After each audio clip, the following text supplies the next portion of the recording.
Good afternoon. My name is Christopher Wood, and I said I work for Roll Ltd.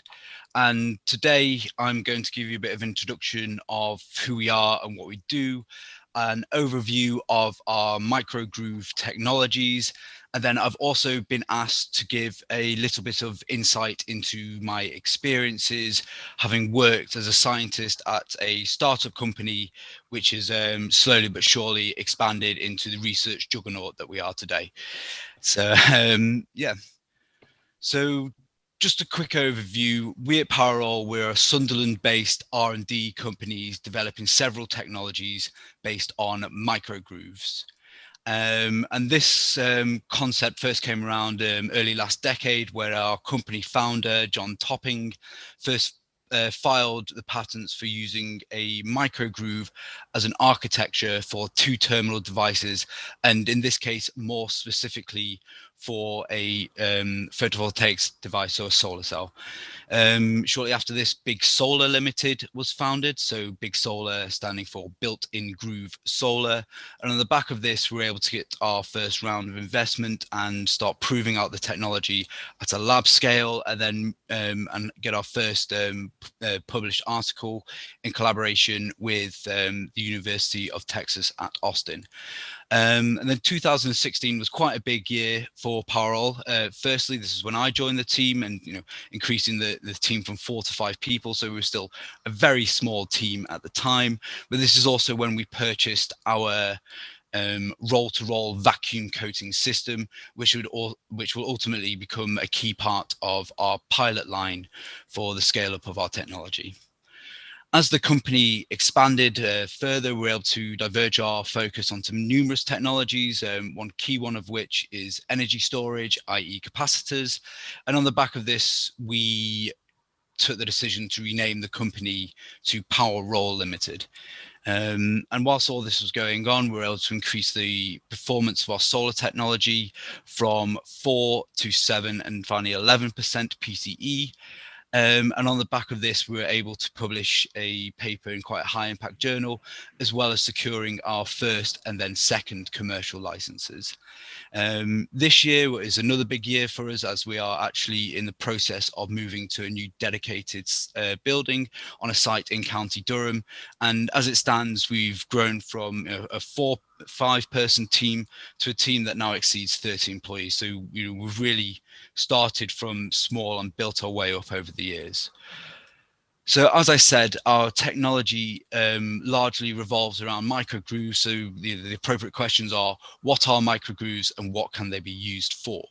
So a microgroove, as the name may describe, is a micron scale groove or trench that will be embossed into a flexible substrate, such as an acrylic resin on PET.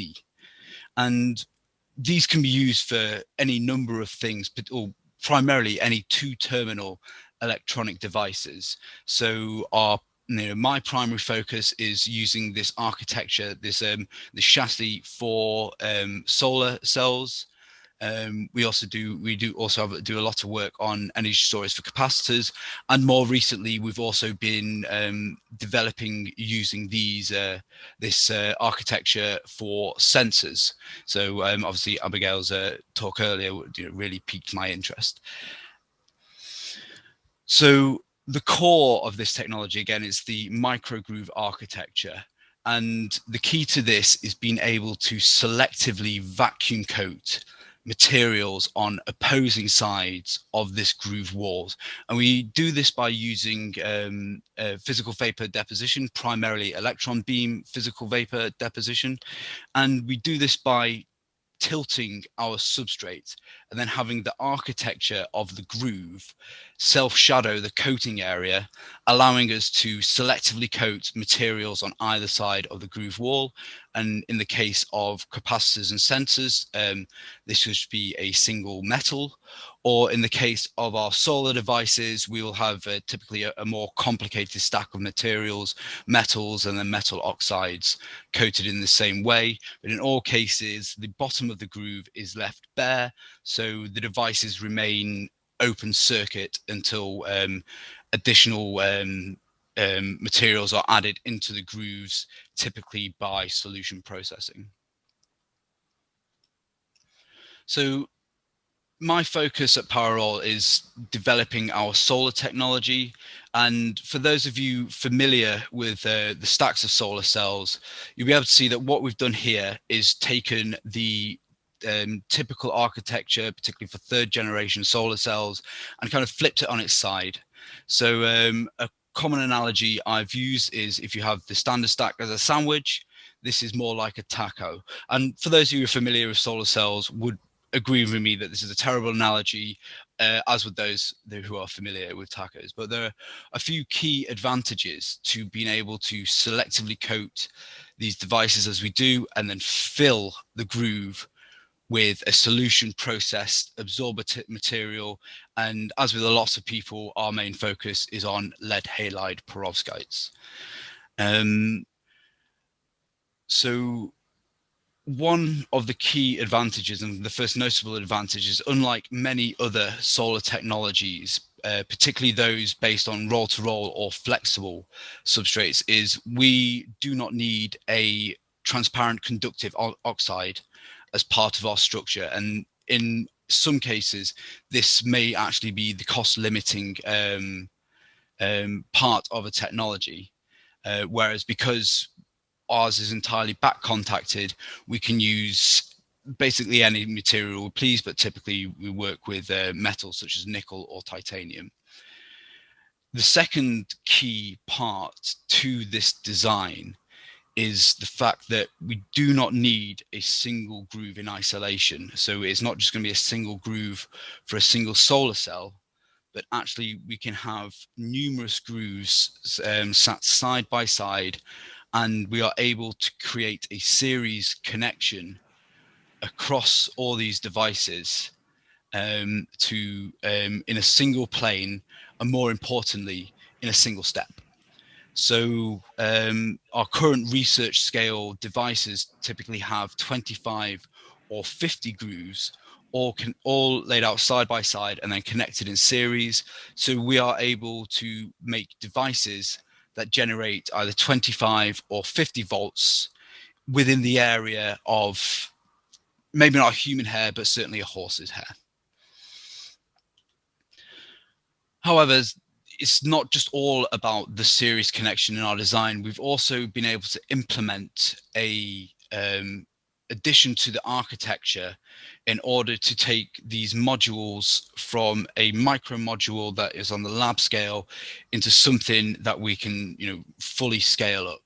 And the core of this is what we call our delineation feature or parallel connection feature. And this works basically by being a bigger, badder groove set between a number of cascades or number of solar cells in series.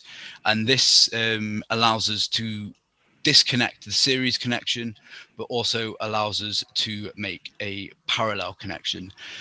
One of the key challenges of this, though, is obviously this takes up space in the same plane as the active grooves, so the active microgroove solar cells.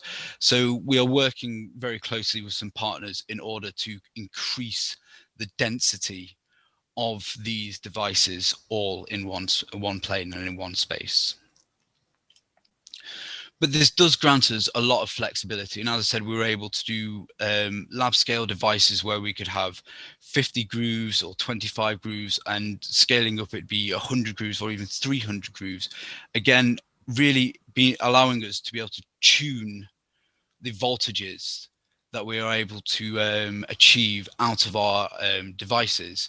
And the image in front of you here is actually a picture of one of our development substrates, where we are able to have a number of different groove size and groove number combinations, all that can be coated into a single process.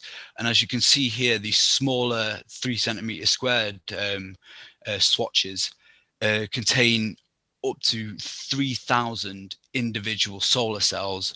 And then we have the larger ones, the 20 centimeter square ones, that actually take us to having 8,000 individual solar cells within a very, very small space, which would then be broken down into 500 micro modules of solar cells. But this is all well and good, but ultimately with all new technologies, scalability has to be considered. And in our case, it was scalability that actually motivated the design from the get-go. And to really simplify things, we can, on a flexible roll-to-roll process, define what we do into 4 steps. So first of all, again, we'd emboss these microgrooves onto a plastic substrate, and this would give us really the foundation of what we are going to build upon. But we'll always already have the latter aspects, like a series connection and parallel connection, already built in. And again, just to reiterate, this is really the core of the technology. We're then able to coat the various material on a roll vacuum coating line. And, these are the kind of lines that are used all the time for making things like crisp packets. And so this is nothing new. It's just we're trying to do something a bit different with it. The next step is a solution process printing of an absorbent material. And so the hot technology at the moment is lead halide perovskites, but realistically, as long as we choose the right material sets, we're ultimately, quite agnostic to what we put into these grooves, as long as it kind of is, fits the purpose. And then the final step would be, as with all solar technologies, again, particularly lead halide perovskites, we would have a laminating line where we'd encapsulate the devices to protect them from things like oxygen, moisture, and so on. So just to quickly recap this quick, kind of overview of, what the core of our technology is we have a nice little picture of what was ultimately a handmade, kind of artisanal solar cell, where, we are able to really show you that the image in front of you, does contain 8,000 individual solar cells separated up into 500 modules. And the aim of this, again, is just to be very high throughput processing, lightweight, flexible, and again, just scalable. And at the moment, we're moving towards our scale-up process with the aim of printing modules anywhere up to 1 meter plus wide and 20 meters long. And so we're making good progress towards doing this. And just to again just kind of reiterate, our current micro module efficiency is sitting around the 11% mark. So there is still a lot of room for improvement there, but we are having some really interesting progress and having a lot of interesting stuff going on at the moment. However, there are a lot of challenges that have come with what we're trying to achieve, and under no circumstances could I imagine that, particularly when we had a smaller team, would we have been able to do this on our own in isolation.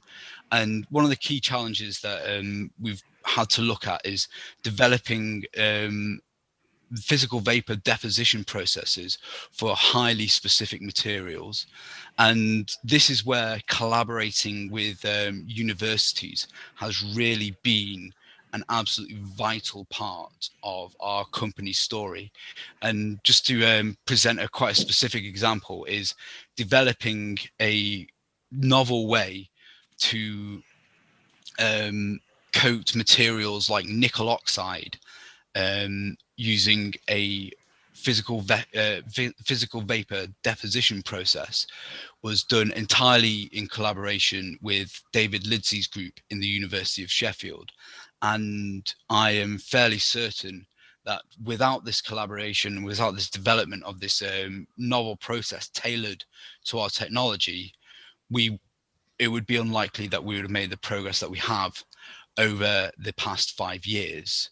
And just to reiterate, is this was a really new approach to basically taking a problem and working as a team, and ultimately developing a new deposition process that has been comparable to more conventional deposition processes that haven't necessarily been suitable for an architecture such as ours.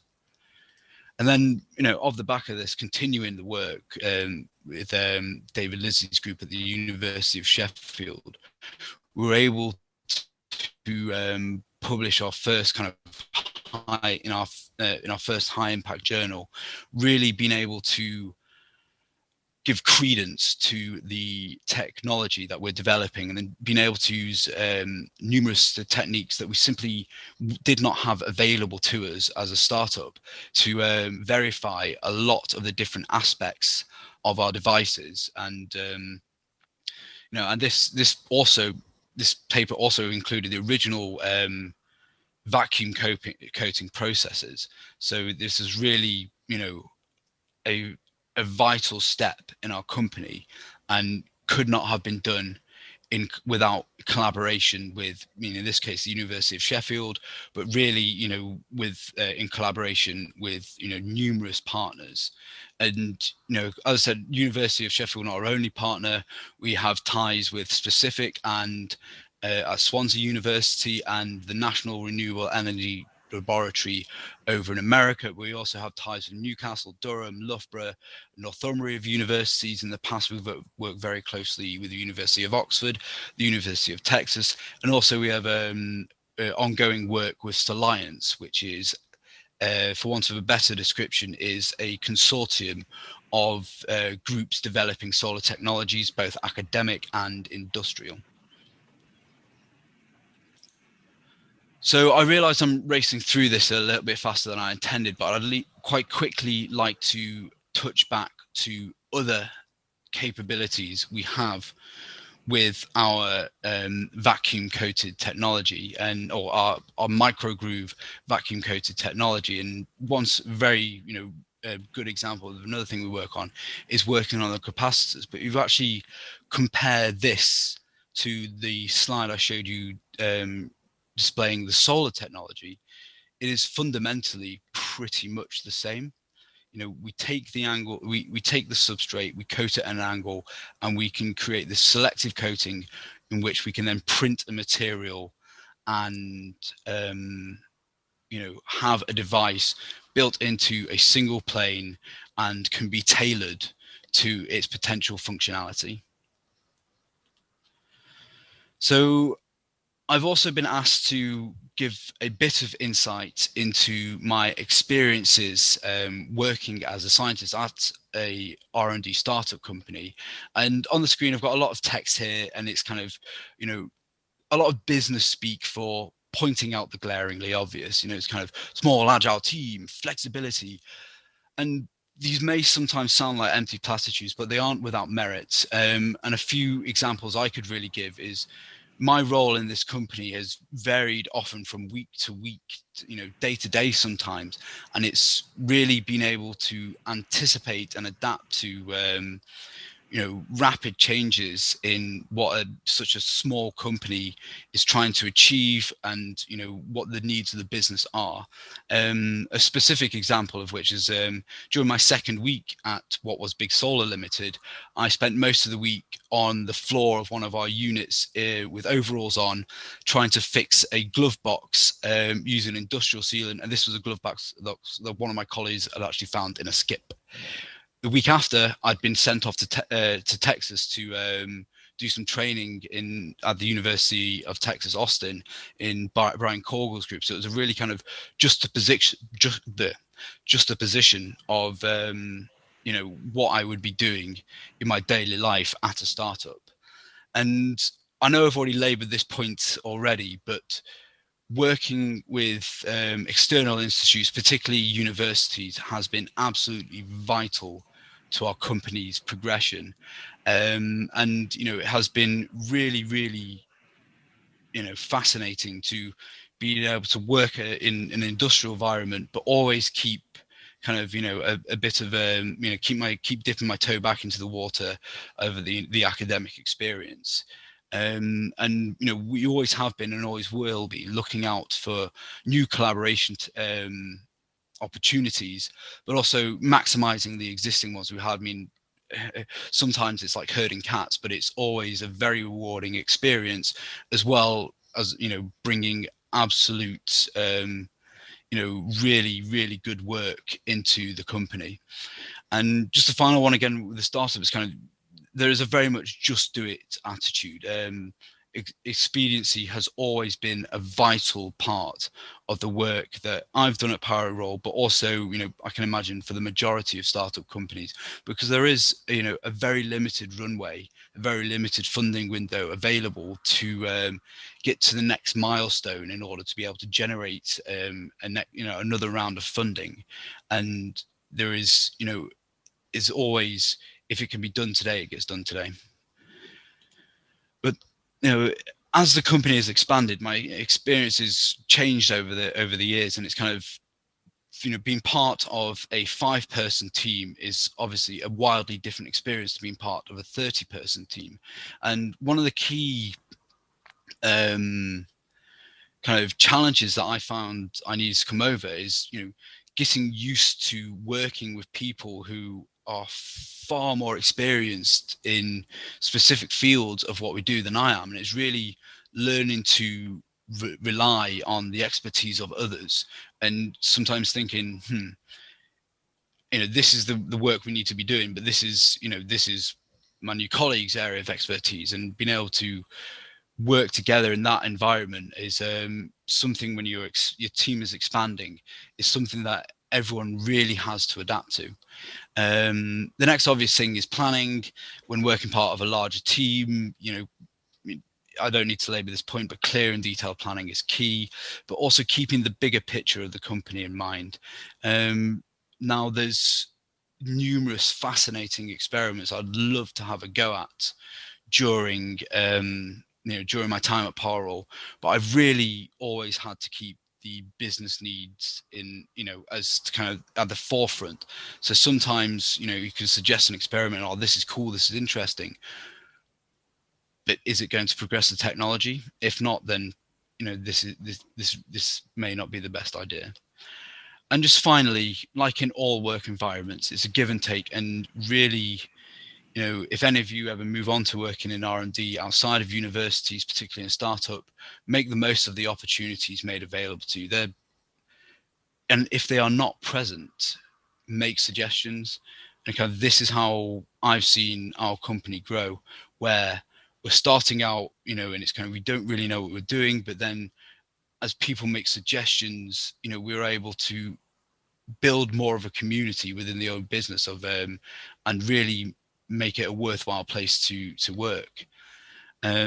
So yeah, that's been life at Roll for the past 5 years. So I realize I probably have underrun a little, but I'd like to thank you all for your attention, and would be grateful to hear any questions.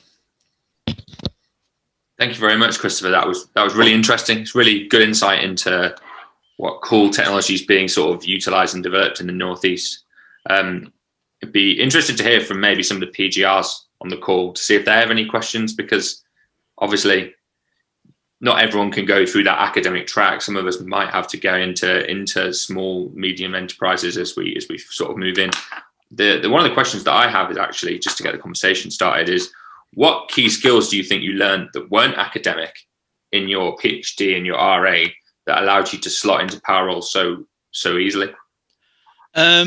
So that's actually a very good question. So I think first and foremost is being able to find and this relates back to being able to go into academia, is being able to find and track down, if you don't have a certain area of expertise, particularly when the company is small. We will all have different backgrounds, but we're considering it's a novel technology. We were all a jack of all trades, you know, approach to things, and being able to track down those who would have expertise that might be relevant to you, and setting up these collaborations, or having equipment that would be very useful to characterizing your technology, and again being able to set up these collaborations. So being able to track and set up collaborations would be the short version of that. Yeah, I mean, another question I was sort of dying to ask is, where do you see the future for Powerroll? So, well, that is the $1 million question. So, we are literally currently in the process of moving from a site in what is a shared business center into a large building that is, will be dedicated to us. So we're really looking to moving towards having, basically having a pilot plant set up in this building. But in terms of bringing our technology to the market, having a product, there are a number of options, and realistically, when we've proved out the the pilot scale technology, so getting 10, 20, 100,000 meters of our power roll produced, likely it would be possibility of either licensing the technology, selling the IP, but this is it's a very open-ended question. But ultimately, I think even if we were to bring one of our technologies to the market, we'd just then refocus our development on one of the other ones. So there's always a lot of potential ideas to use with the microgroove as an architecture to build upon, and it's just a case of thinking, what else can we do with this?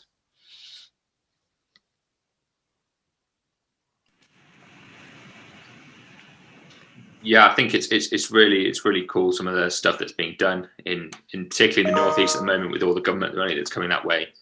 Are you guys I assume you guys are benefiting from some of the regional investment, and that should allow you hopefully would allow collaboration with places like Newcastle or Newcastle University. Yeah, absolutely. Okay, if there's no more questions for Christopher, I'd like to say thank you very much for coming to the Centre for Energy conference. And thank you very much for having me. And any questions that we get, we'll forward on to you, if that's okay. Yeah, thank you very much.